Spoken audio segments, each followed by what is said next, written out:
levados em asas de águia sobre o mar revolto do tempo, levado em asas de águia para a eternidade, sobre montanhas e vales e terras, sempre mais alto para as alturas celestiais. São fortes as asas que me levam, as asas sobre as quais estou de pé. E sob essas mesmas asas, como repouso maravilhosamente, ali está o meu refúgio, a minha casa firme e segura. O inimigo pode circular por cima de mim e apontar e espreitar como lhe apetecer. As asas são fortes e cobrem-me, e debaixo das asas tudo fica quieto. Sim, abrigado sob as asas e guardado nas asas.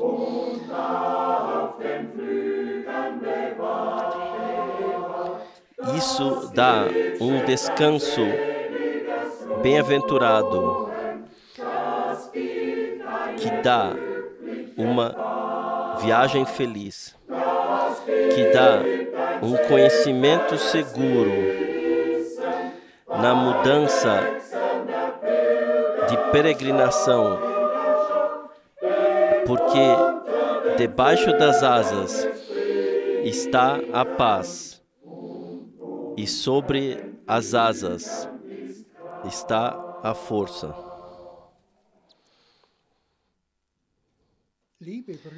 Amados irmãos, amadas irmãs,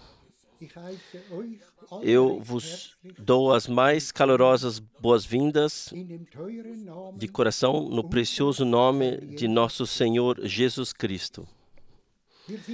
Nós somos gratos ao Senhor por ainda podermos nos reunir e ouvir a verdadeira palavra do Senhor.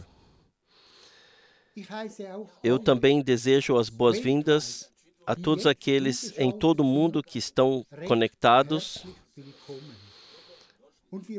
e nós queremos levar todos a mesma bênção para casa. Estamos hoje reunidos para ouvir a palavra de Deus. Nós nos reunimos para sermos edificados para a congregação de Deus, para que possamos estar lá uma vez e ver o Senhor Jesus. Amados irmãos, amadas irmãs, eu gostaria primeiramente, antes da oração, ler algumas palavras de 1 João, capítulo 3, versículos 1 a 3. 1 João, capítulo 3, versículo 1. Vede que grande amor nos tem concedido o Pai, que fôssemos chamados filhos de Deus, e nós o somos. Por isso, o mundo não nos conhece, porque não conheceu a Ele. Amados, agora somos filhos de Deus, e ainda não é manifesto o que havemos de ser. Mas sabemos que, quando Ele se manifestar, seremos semelhantes a Ele, porque assim como é, o veremos. E todo o que nele espera tem essa esperança purifica-se a si mesmo, assim como ele é puro. Nós somos filhos de Deus e ainda estão, e nós o somos. E nós temos essa convicção que uma vez veremos ao Senhor, mas ainda falta algumas coisas. Temos que estar prontos e segui-lo no caminho, para que quando ele vier para buscar os seus, para que então possamos estar lá. Eu gostaria de ler ainda algumas palavras de Romanos, capítulo 8, versículos 14 até 17. Romanos 8, versículo 14. Pois todos os que são guiados pelo Espírito de Deus, esses são filhos de Deus.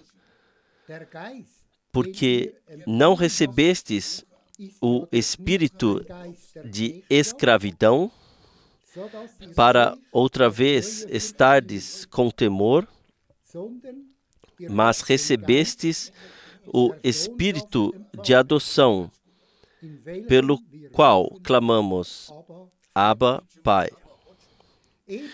O Espírito mesmo testifica com o nosso espírito que somos filhos de Deus.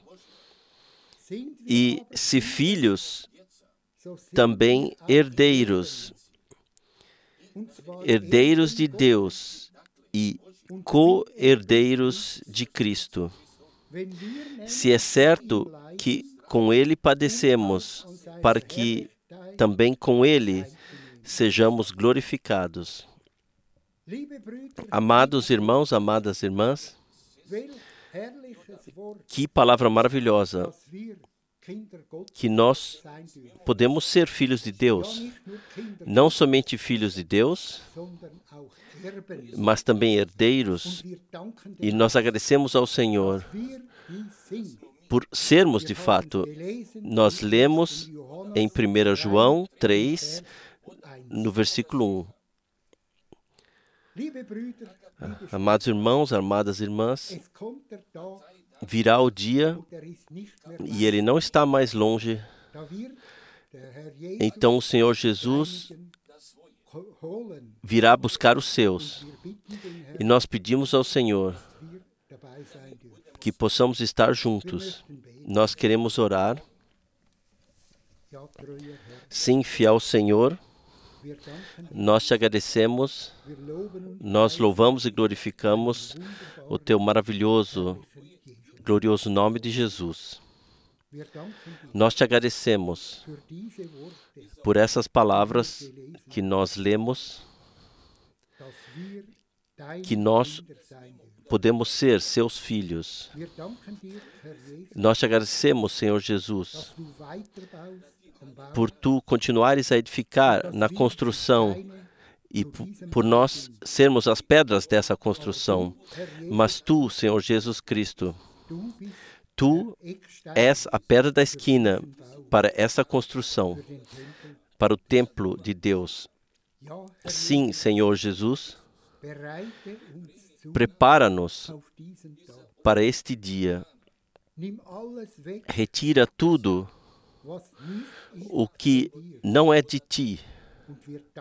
E nós te agradecemos, fiel Senhor, por tua bondade, por teu amor, por tudo o que tu fizeste na cruz, no madeiro da cruz do Gólgota. Senhor Jesus, nós te agradecemos por esta palavra que nós podemos ouvir nessa tarde, porque é para a edificação da congregação de Deus. Fiel Senhor, nós te agradecemos e louvamos e glorificamos o teu maravilhoso e glorioso nome de Jesus Cristo. Amém.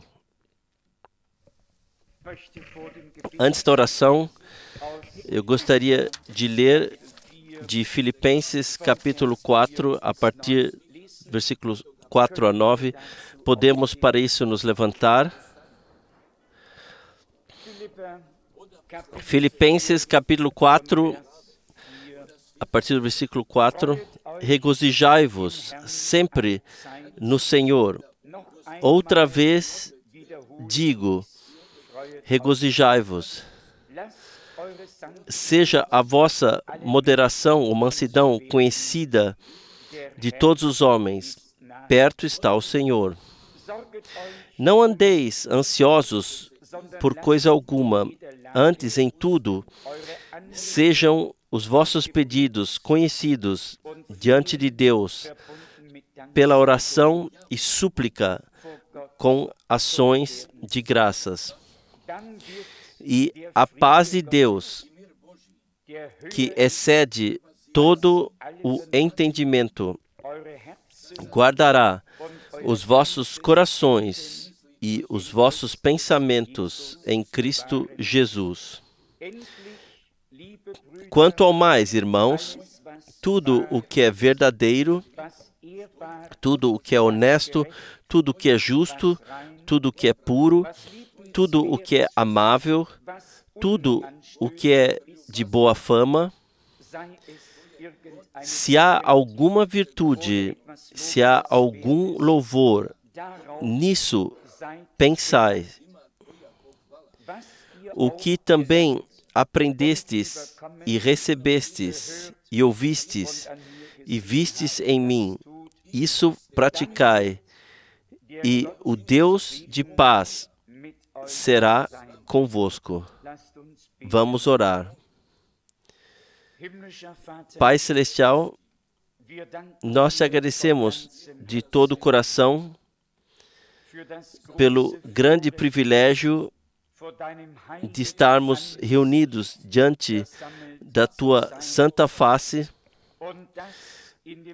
no precioso e santo nome de Jesus, para ouvir a tua palavra, sermos introduzidos no teu plano, com a intenção de que tu fales conosco, salve os perdidos, e liberte os amarrados, e cure os doentes. Ó Deus Todo-Poderoso, revela-nos novamente o teu amor, a tua graça e o teu poder. Que as coisas escritas na palavra se tornem uma realidade divina em nosso meio e em nossa vida, para que o teu nome seja honrado e o teu povo abençoado. Nós colocamos esta reunião conscientemente sob a cobertura do sangue do Cordeiro.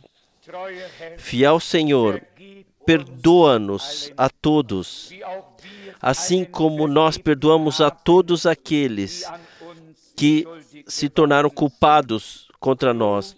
Tu, como Deus Todo-Poderoso, nos perdoaste em Jesus Cristo, nosso Senhor. Ele é a nossa reconciliação, nossa expiação. Nós agradecemos a Ti por isso. Fiel Senhor, que nesse dia possa se tornar revelado que Tu estás no nosso meio como o vivo e ressurreto. Fale a Tua paz e a Tua bênção para nós. Amado Senhor, faça-nos silenciosos em Tua presença. Afaste de nós a vida cotidiana com todas as suas preocupações e aflições de nós, e nos dê confiança para que possamos trazer as nossas petições, intercessões, com clamor e súplica, combinadas com ações de graças diante da Tua face. Abençoe a tua multidão comprada pelo teu sangue. Abençoe o teu povo, que te foi precioso e querido, que tu pagaste com preço da tua própria vida e do teu precioso sangue. Amado Senhor, guia-nos pelo teu Espírito e esteja conosco pela graça, em nome de Jesus. Amém. Amém. Vocês podem sentar-se. Bem, agora nós vamos entrar nas Santas Escrituras. Hoje temos, após esse culto, um batismo bíblico e nós pedimos a todos que ainda não foram batizados biblicamente que não deixem passar a oportunidade de hoje em si mesmos, mas que concordem interiormente com Deus e com sua palavra, que digam sim ao que Ele fez e também digam sim ao que nós, por nossa vez, temos que fazer. Eu gostaria de ler da segunda carta de Pedro, do primeiro capítulo, e depois nós ainda chegaremos ao batismo bíblico em algumas passagens bíblicas, com a esperança que o Senhor fale ao nosso coração. Segunda Pedro, capítulo 1, versículos 12 a 16. Pelo que estarei sempre pronto para vos lembrar estas coisas, ainda que as saibais e estejais confirmados na verdade que já está convosco. E tendo por justo, enquanto ainda estou nesse tabernáculo físico, despertar-vos com admoestações, sabendo que brevemente hei de deixar este meu tabernáculo, assim como nosso Senhor Jesus Cristo já me revelou. Mas procurarei diligentemente que também em toda ocasião, depois da minha morte, tenhais lembrança destas coisas.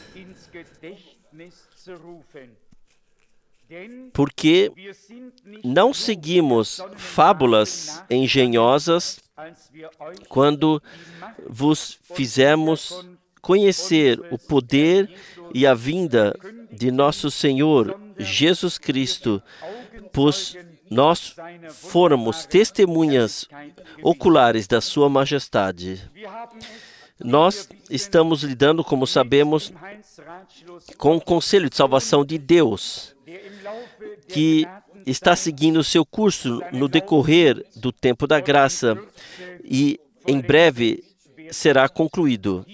Aqui, nesta palavra, é falado do retorno do Senhor e também de que não seguimos fábulas engenhosas, mas cremos na palavra da verdade.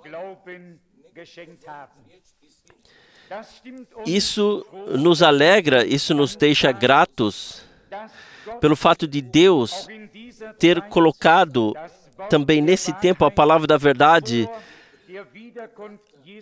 antes do retorno de Jesus Cristo, ter colocado em toda a clareza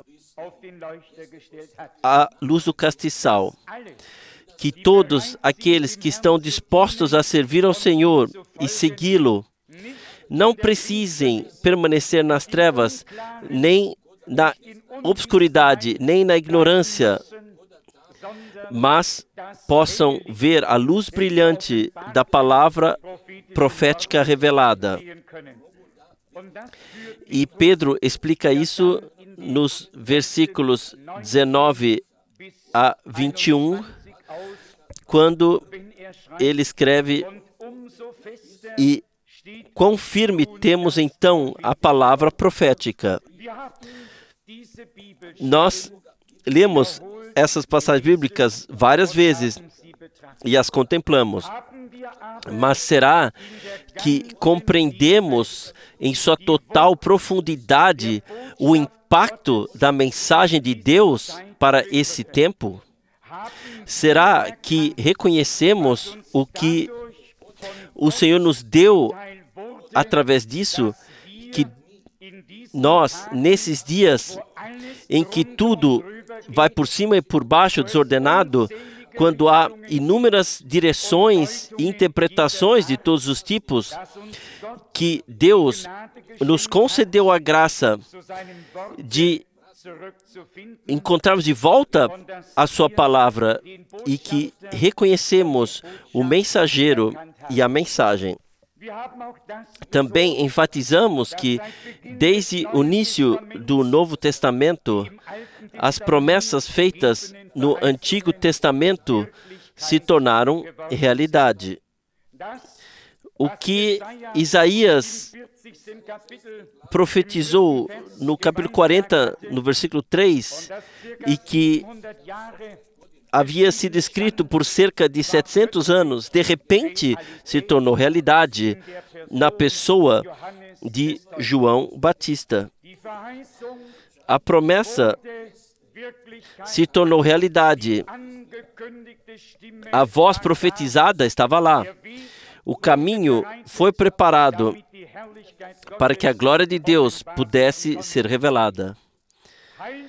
História da salvação no Novo Testamento é um cumprimento planejado daquilo que Deus anunciou pela boca de seus santos servos e profetas durante o período do Antigo Testamento.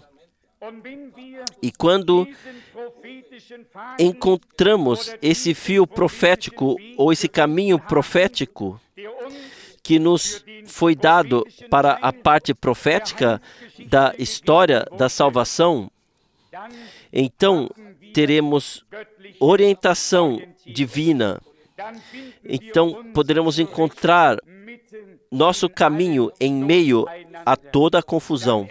Então reconhecemos que não foram homens que fizeram algo, mas que Deus fez por meio deles, que as palavras da promessa que ele havia dado chegasse ao cumprimento.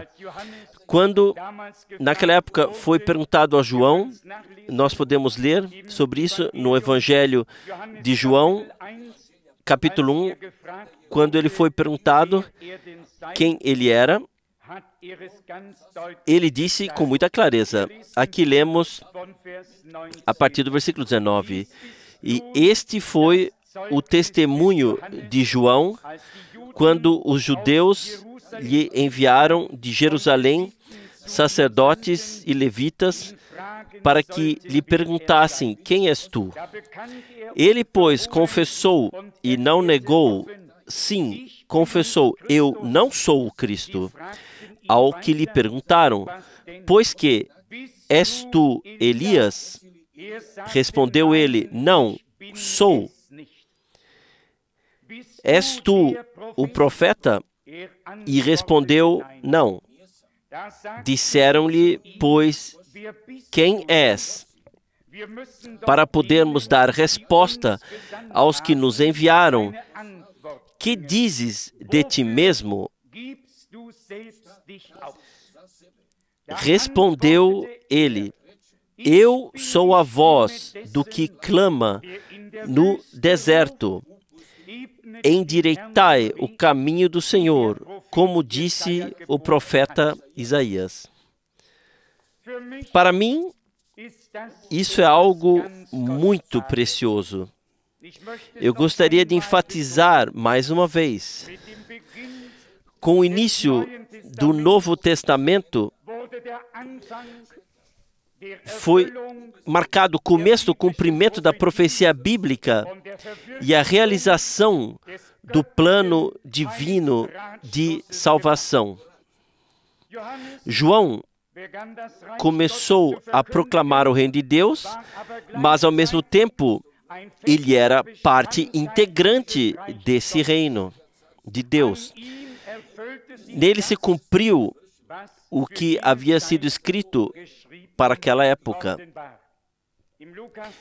No Evangelho de Lucas, isso também é mostrado claro no primeiro capítulo, mais uma vez, a partir do versículo 16, lá está com referência a ele, converterá muitos dos filhos de Israel ao Senhor, seu Deus,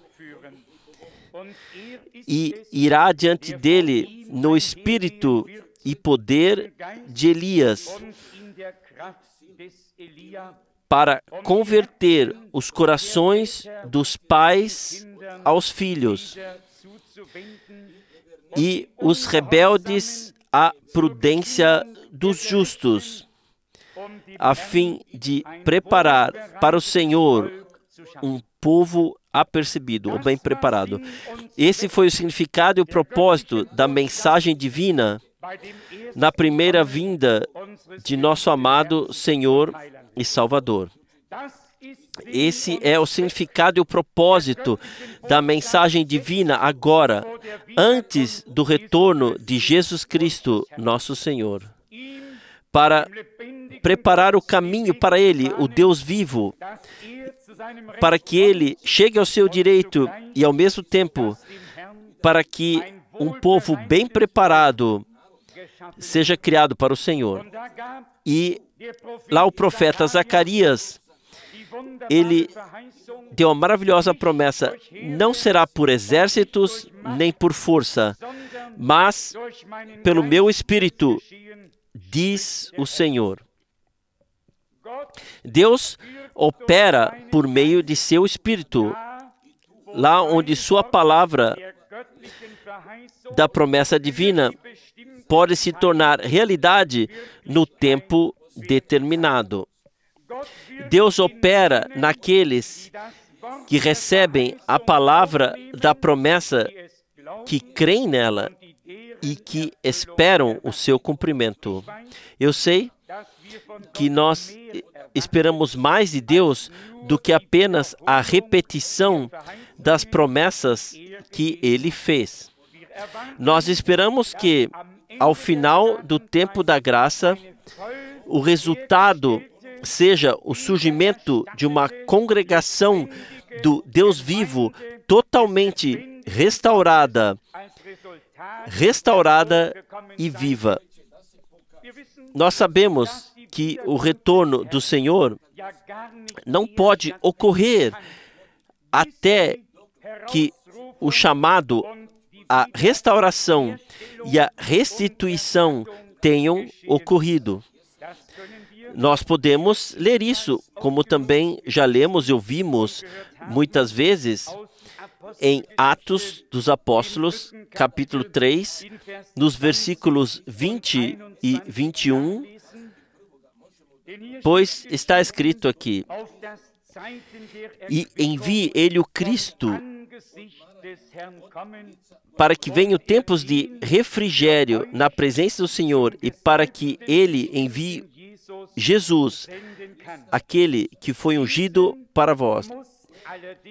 Esse convém que o céu receba até os tempos da restauração de todas as coisas, das quais Deus falou pela boca de seus santos profetas desde o princípio. Esta palavra não precisa de interpretação. Jesus Cristo espera na glória que Ele preparou para nós até o tempo em que todas as coisas tenham sido restauradas, como Deus proclamou pela boca de seus santos profetas desde os tempos antigos. Permitam-me ler o capítulo 17 do Evangelho de Mateus, para que todos nós saibamos exatamente que a promessa se refere ao nosso tempo e que o Senhor, pela graça, a cumpriu. Mateus 17, versículo 11. Respondeu ele: na verdade, Elias há de vir e restaurará todas as coisas. Isso é futuro. Com relação a João, que veio no Espírito e no poder de Elias, ele disse: digo-vos, porém, que Elias já veio e não o reconheceram, mas fizeram-lhe tudo o que quiseram. Eu não sei se todos vocês já leram as duas últimas pregações, que nesse tempo já deve ter chegado, mas todas as vezes, quando Deus faz algo especial, os espíritos se discernem. Alguns são totalmente a favor e os outros são totalmente contra.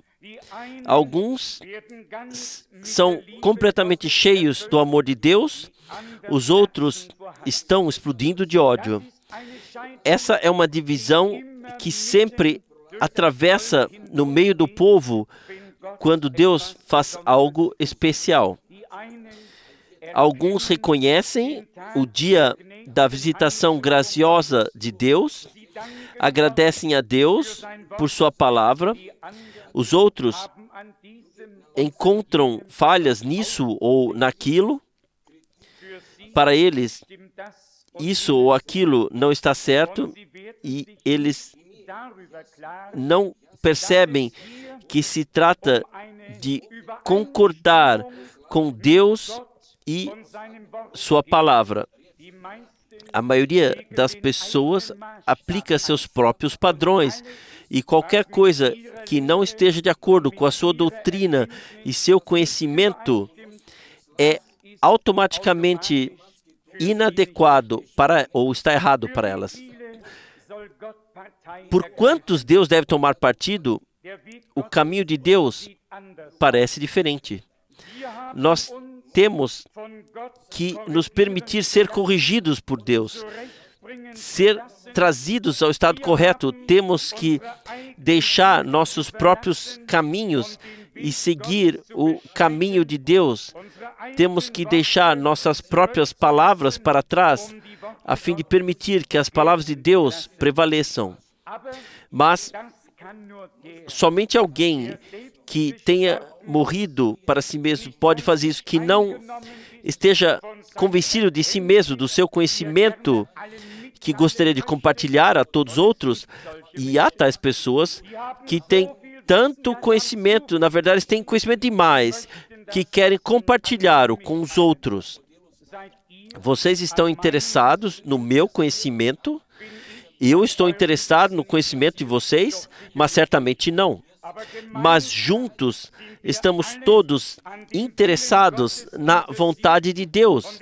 E por isso queremos examinar as Escrituras para ver, para reconhecer o que Deus prometeu para os nossos dias. Nós somos gratos por termos sido capazes de reconhecer ambos, mensagem e mensageiro. Como já dissemos muitas vezes, o Senhor, Ele leva os seus servos e profetas, mas Ele nos deixa seu Espírito e sua palavra e nos conduz a toda a verdade. E podemos dizer, sem presunção, que mesmo que o maior profeta estivesse em nosso meio e pudesse explicar o plano de salvação de Deus, de A até o Z, nenhum de nós o entenderia, a menos que fosse revelado para nós pelo Espírito Santo. Isso é o que todos nós compreendemos, para que não um ensine ao outro, mas que todos sejam ensinados por Deus. Quantos ouviram o irmão Branham? Quantos ouviram Paulo? Quantos ouviram os homens de Deus? De fato, viram e vivenciaram os maiores homens de Deus. E, no entanto, somente aqueles reconheceram que se aproximaram de Deus com um coração humilde, que deixaram todas as críticas em casa, que trouxeram um coração aberto para receber o que o Senhor tem a lhes dizer e a lhes dar. Portanto, não precisamos aqui de um grande homem de Deus especial para esclarecer as coisas para nós. Nós precisamos da presença do grande Deus, da obra do Espírito Santo, que nos vivifica a palavra para nós, que nos conduz às profundezas de Deus e nos abre o que ainda pode estar oculto e nos dá acesso a isso, para que se torne uma revelação viva para nós. Paulo escreveu aos Gálatas, no capítulo 1, que ele não aprendeu o evangelho de homens, nem o pregou segundo a maneira dos homens, mas que isso lhe veio por meio da revelação de Jesus Cristo. João escreve a mesma coisa em Apocalipse, no capítulo 1, no versículo 1. Revelação de Jesus Cristo, que Deus lhe deu para mostrar aos seus servos as coisas que brevemente devem acontecer. Tudo é revelação de Jesus Cristo, revelação da palavra e da vontade de Deus, introdução ao plano de salvação do Todo-Poderoso nesses últimos dias. E lá nós novamente vamos, sem presunção ou arrogância, reconhecer com gratidão que nós pesquisamos suficientemente a palavra de Deus e sabemos, nós não seguimos fábulas engenhosas, planejadas, não seguimos um homem com entusiasmo. Nós, como aqueles que estavam em Bereia, examinamos as Escrituras para ver se as coisas se comportam assim. E nós podemos constatar se comporta assim. Deus enviou nesta era profética o seu servo e profeta para nos mostrar a direção divina e nos ajudar a sair do caos em quem nos encontrávamos. E também, por isso, somos muito gratos ao nosso Deus. Vamos agora passar para o batismo e para isso lerei de Atos dos Apóstolos, capítulo 2, os versículos conhecidos de 37 a 41, Atos 2, 37 a 41. E ouvindo eles isso, compungiram-se em seu coração e perguntaram a Pedro e aos demais apóstolos: o que faremos, irmãos? Pedro então lhes respondeu: arrependei-vos e cada um de vós seja batizado em nome de Jesus Cristo para a remissão de vossos pecados e recebereis o dom do Espírito Santo. Porque a promessa vos pertence a vós, a vossos filhos e a todos os que estão longe, a quantos o Senhor nosso Deus chamar. E com muitas outras palavras dava testemunho e os exortava, dizendo: salvai-vos desta geração perversa. De sorte que foram batizados os que receberam a sua palavra, e naquele dia agregaram-se quase 3.000 almas. Que obra do Espírito Santo! Que impressão o que aconteceu ali causou na multidão que havia se reunido. Aqui está o início da congregação do Novo Testamento, seu alicerce, sua fundação com o derramamento do Espírito Santo. E já as pessoas se estavam reunindo. Isso lhes foi como uma punhalada em seus corações. Pedro havia explicado muito brevemente que Cristo viria, sofreria, morreria e ressuscitaria no terceiro dia, de acordo com o que os profetas haviam predito. Ele explicou muito brevemente isso. E então, já o Espírito Santo veio sobre os ouvintes e lhes esclareceu o que tinham ouvido, e eles passaram a crer em Jesus Cristo. Amados, disso é o que se trata hoje, que o Espírito Santo possa estar presente quando pregamos Cristo, o crucificado.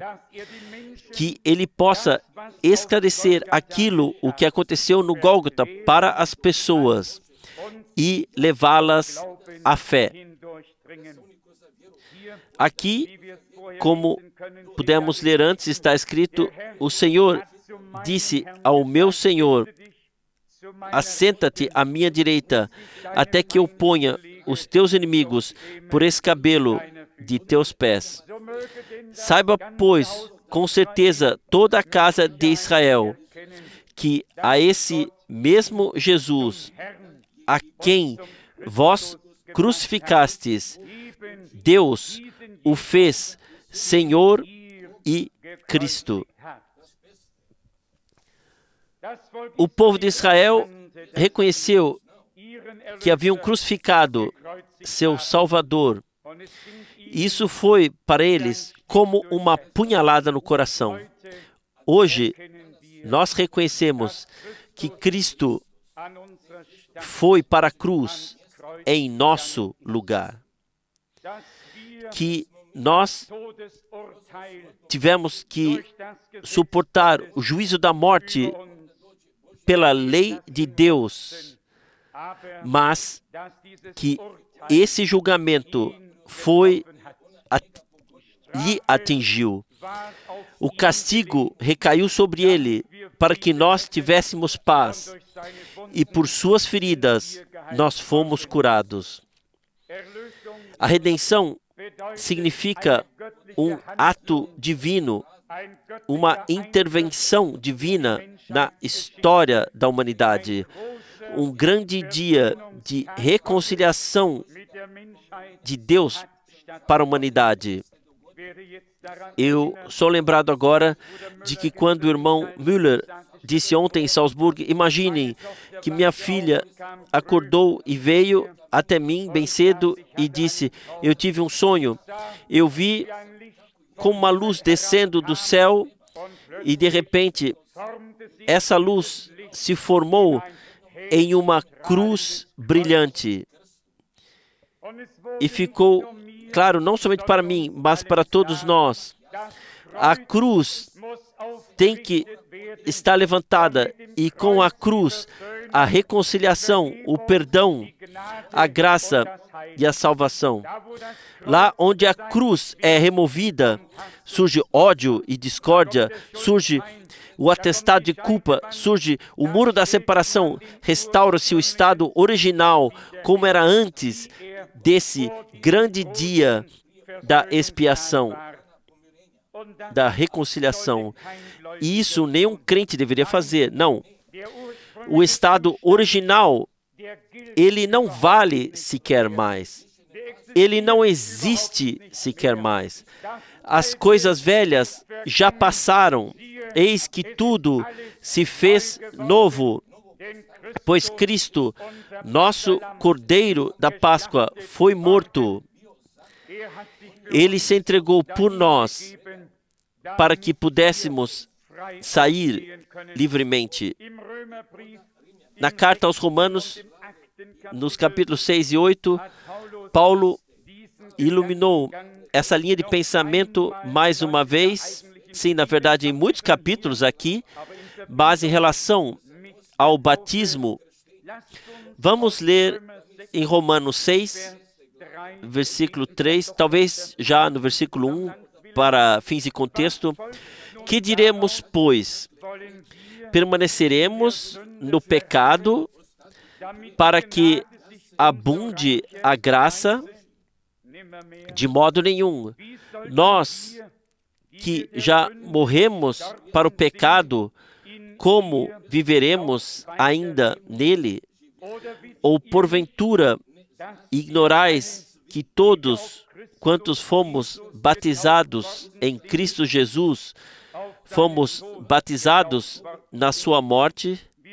Fomos, pois, sepultados com ele pelo batismo na morte, para que, como Cristo foi ressuscitado dentre os mortos pela glória do Pai, assim andemos nós também em novidade de vida.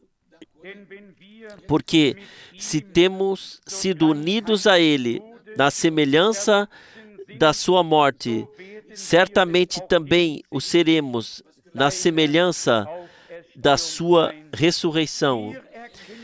Sabendo isso, que nosso homem velho foi crucificado com ele, para que o corpo do pecado fosse desfeito, a fim de não servirmos mais ao pecado como escravos, pois quem está morto, ele está, por isso, justificado ou liberto do pecado.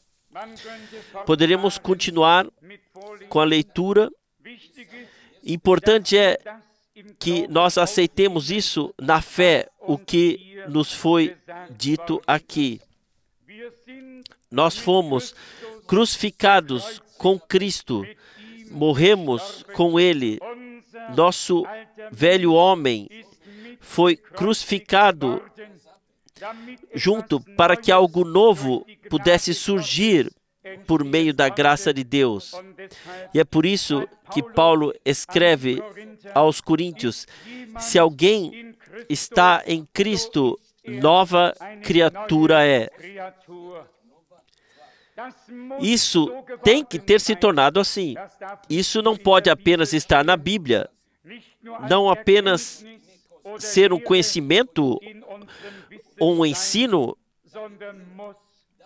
mas tem que poder ter sido revelado em nossa vida que nós fomos crucificados com Cristo, que morremos com Ele, que fomos sepultados com Ele no batismo, de modo que, de agora em diante, não vivemos para nós mesmos, mas para aquele que morreu por nós. Isso em uma nova vida, embora ainda estejamos nesta velha cabana física que logo será transformada e então seremos levados para cima. Vamos deixar valer a palavra de Deus assim como está escrita e vamos provar a nós mesmos se pode se tornar realidade em nossa vida. Assim como todas as promessas se cumpriram em Cristo, nosso Redentor, e Ele suportou a vergonha, a culpa, o castigo, e se permitiu ser martirizado e crucificado. Agora, em todos os redimidos, serão cumpridas todas as palavras de Deus. Não está escrito apenas para que nós contemplemos, está escrita para que saibamos o que Deus fez de nós, ou seja, que o antigo estado terminou, foi cancelado, e o velho homem foi crucificado e então sepultado, e um novo ressuscitou com Cristo. Ninguém precisa se desesperar e ninguém precisa estar resignado. Deem razão a Deus hoje e digam em seu coração e por minha causa com seus lábios: Senhor, eu creio que eu fui crucificado contigo e que eu morri contigo. Podemos afirmar isso? Então, vamos também afirmar a segunda parte que nos levou da morte para a vida na fé. Ou seja, que ressuscitamos com Cristo para que Ele possa viver a sua vida por meio de nós, aqui e agora. Vamos também dizer amém para isso, para que, de fato, ninguém mais viva para si mesmo, mas o que vivemos, que vivamos pela fé no Filho de Deus, que nos amou e nos puxou para fora. Em Romanos 8, lemos as palavras maravilhosas que simplesmente ainda fazem parte. Romanos 8, a partir do versículo 1. Portanto, agora nenhuma condenação há para os que estão em Cristo Jesus, porque a lei do Espírito da vida em Cristo Jesus te livrou da lei do pecado e da morte. Portanto, o que era impossível à lei, visto que se achava fraca pela carne, Deus, enviando o seu próprio Filho em semelhança da carne do pecado, e por causa do pecado na carne, condenou o pecado, para que a justa exigência da lei se cumprisse em nós, que não andamos segundo a carne, mas segundo o Espírito. Aqui também não podemos entrar em mais detalhes, porque o tempo está se esgotando, mas aqui novamente estamos lidando com dois fatos. Um que é considerado contra nós pela lei. Nossa impotência é evidenciada pelo fato de não termos sido capazes de cumprir a palavra de Deus e fazer o que Ele nos pediu. Esse é um lado, e nós compreendemos isso. Não há dúvidas quanto a isso. Mas agora vem o outro lado, ou seja, que Cristo se manifestou em nosso corpo carnal, a fim de fazer o que nenhum homem poderia fazer em seu corpo terreno, e para que toda a palavra de Deus pudesse ser cumprida e Ele pudesse nos dar a justificação divina. Nenhum de nós jamais poderia ter se redimido a si mesmo ou obedecido à palavra de Deus. Cristo foi condenado nesse corpo carnal. Foi o meu e o seu julgamento, foi o nosso julgamento. Mas, como já foi dito ou citado, o castigo recaiu sobre ele, para que tivéssemos paz, e pelas suas feridas fomos sarados. Vamos crer que Jesus Cristo entrou em nosso corpo carnal, ou veio em nosso corpo carnal, para que nesse corpo carnal pudesse cumprir todos os requisitos escritos na palavra de Deus, todas as exigências, e para todos aqueles que, impotentes em sua carne, tentaram tudo o que podiam e estavam condenados ao fracasso, a eles Deus deu a justificação por meio do ato de reconciliação na cruz do Gólgota, como um dom gratuito da graça. Todos nós reconhecemos que nós pecamos, que nos tornamos culpados, que somos impotentes, mas também confessamos igualmente que Jesus Cristo, o Filho de Deus, expiou em nosso lugar, que nós fomos perdoados e que Deus nos vê por meio de Cristo, assim como se jamais tivéssemos pecado.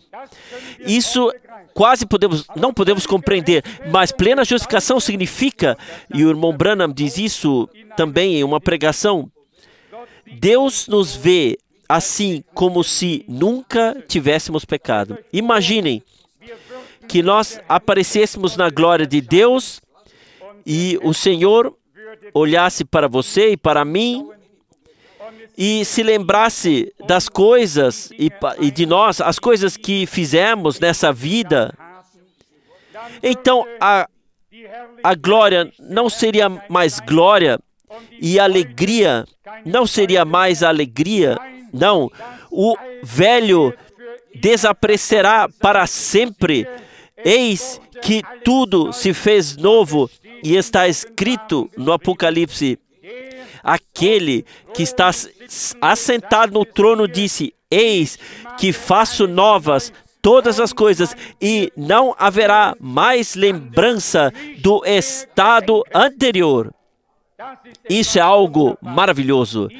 Eu garanto a vocês que nem Deus, nem os redimidos jamais se lembrarão da culpa ou do pecado lá na glória. O sangue do Cordeiro de Deus, que trazia em si a vida divina, é a garantia de uma redenção plena, que implica que tudo foi lançado no mar do esquecimento. Aqui na terra, o inimigo vem repetidamente e mesmo que tenhamos nos esquecido disso, as pessoas e o inimigo não se esquecem tão rapidamente. E ele vem, retorna e diz, sim, lá e lá, isso e aquilo. E eu garanto a vocês, o que está escrito em Apocalipse 12 se tornará realidade divina naquele dia. O Senhor subirá com os seus e Satanás, o acusador dos irmãos, será derrubado com todos os seus seguidores. E então será dito, agora a salvação e o domínio vieram ao nosso Deus e o governo ao seu ungido. Naquele dia estaremos cheios de alegria. No momento em que nosso corpo terreno também for transformado, então a primeira fase estará concluída para sempre. Então não veremos e não veremos mais nada disso, mas estaremos em alegria e bem-aventurança imaculadas diante da face de nosso Deus por toda a eternidade. Eu penso que isso nos deve dominar a todos, deve ir aos nossos corações. E se Deus jogou tudo no mar do esquecimento ao pagar o preço no Gólgota,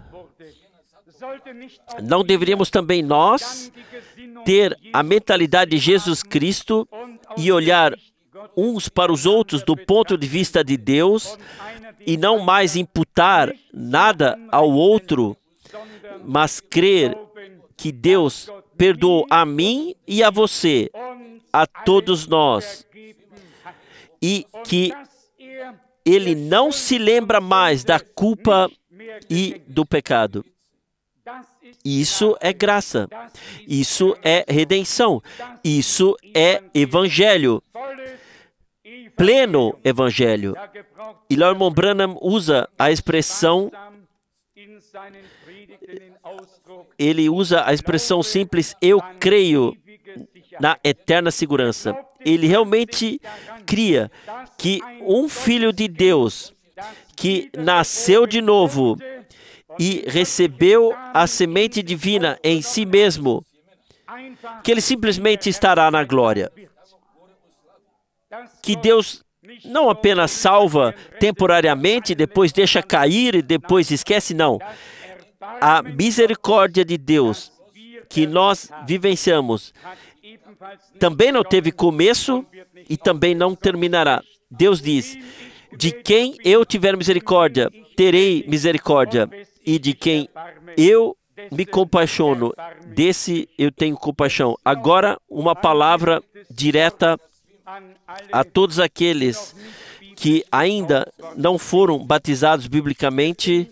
Vocês conhecem as palavras da comissão de Marcos 16 e também as de Mateus 28. O Senhor ordenou que fôssemos por todo o mundo, ensinando a todas as nações e que batizássemos no nome, não em títulos, mas no nome, no qual Deus se revelou no Novo Testamento. Eu estou escrevendo sobre isso agora, portanto não quero agora me perder nisso ou me aprofundar no assunto. Mas temos ambos nas Santas Escrituras. Temos a comissão e a execução.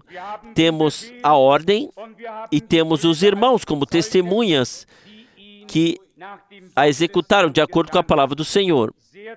Muito claramente, quando nos é revelado pelo Espírito Santo.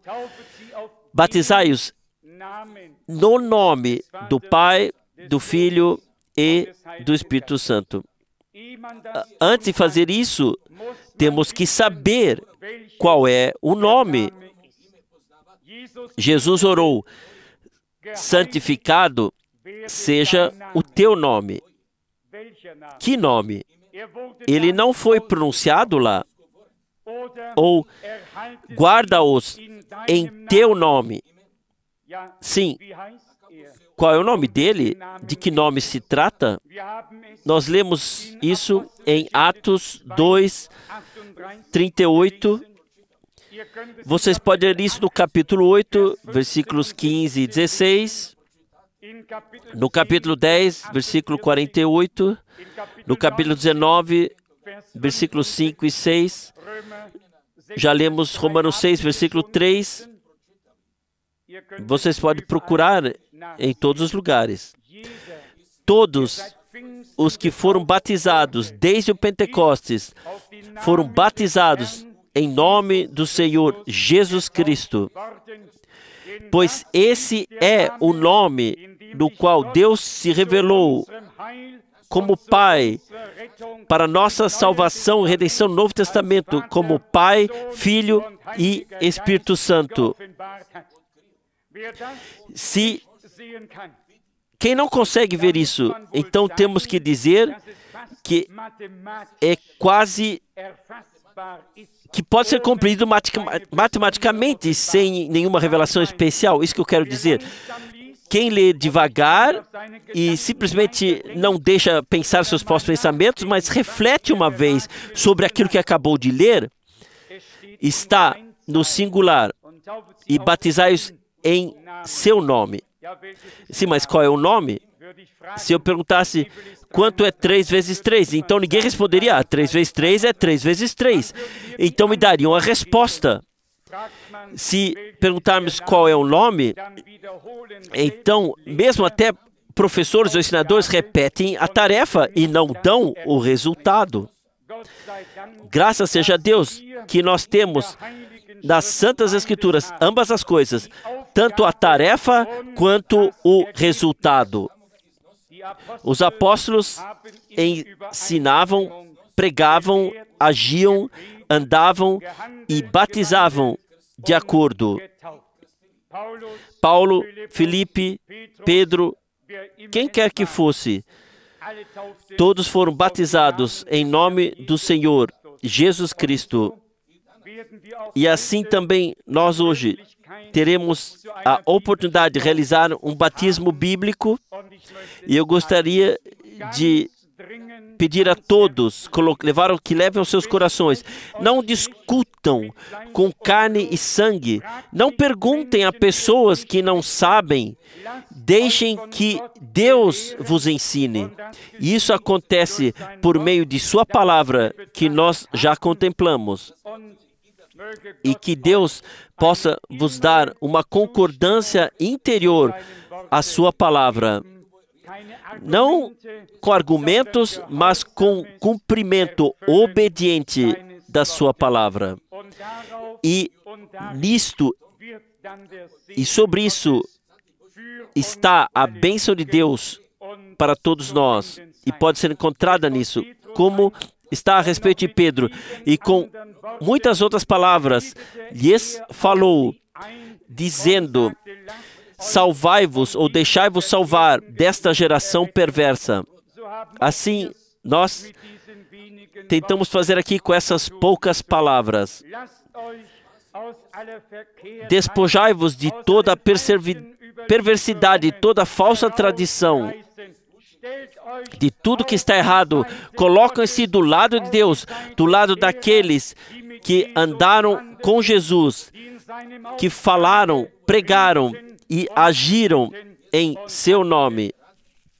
Como vocês sabem, Paulo disse em Gálatas 1, mesmo que um anjo descesse do céu e pregasse um outro evangelho, sobre ele estaria então maldição. Saiam de todas as maldições que pesam sobre todas as denominações que se desviaram do ensinamento e da prática bíblicas. Vamos compreender de que maneira também esse ponto foi enfatizado pela proclamação do irmão Branham. E com isso eu chego sim ao fim. Quando ele estava na vida, estava no além, ainda no seu tempo de vida, ele fez uma declaração que ficou comigo para sempre. Quando o anjo ou a voz lhe disse: você será julgado de acordo com o que você pregou. Então ele perguntou: Paulo também será julgado? E ele disse: sim. Não entremos em detalhes sobre isso, mas escreverei sobre o assunto. Mas então o irmão Branham fez uma declaração: eu preguei o mesmo evangelho que Paulo pregou e batizei assim como ele batizou. E ele tinha acabado de dizer isso. Então eu vou dizer, essa multidão incontável, ele denominou milhões, eles gritaram: nisso nós descansamos. Em outras palavras, nisso nós podemos confiar. Que coisa maravilhosa. No fim dos dias, Deus deu clareza por meio da verdade. Ele restaurou tudo. Agora, cabe a nós sermos arrancados de tudo que está errado,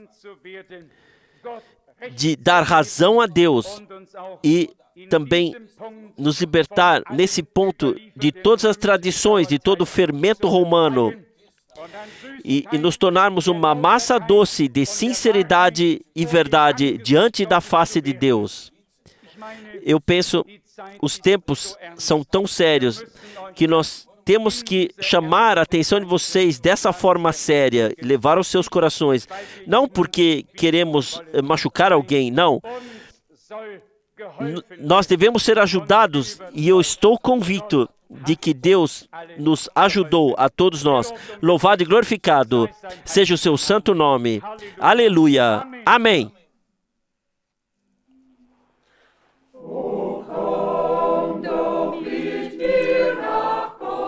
Ó, vem comigo para o Gólgota e veja o que na cruz lá aconteceu por você.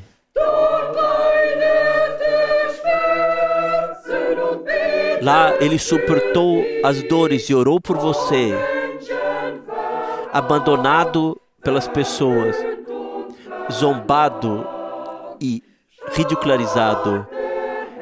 O Senhor morreu por você. Ó, vem comigo para o Gólgota. O Salvador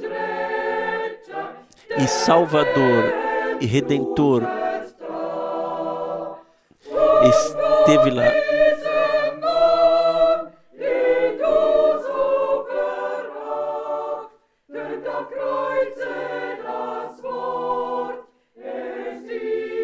Lá ele expressou: está consumado. Isso ele fez por ti. Ó, vem comigo para o Gólgota.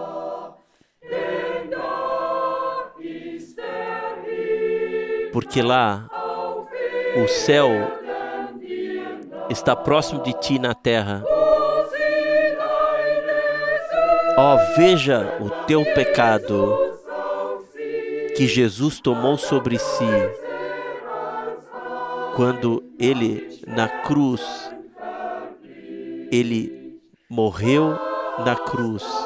Isso ele fez por você.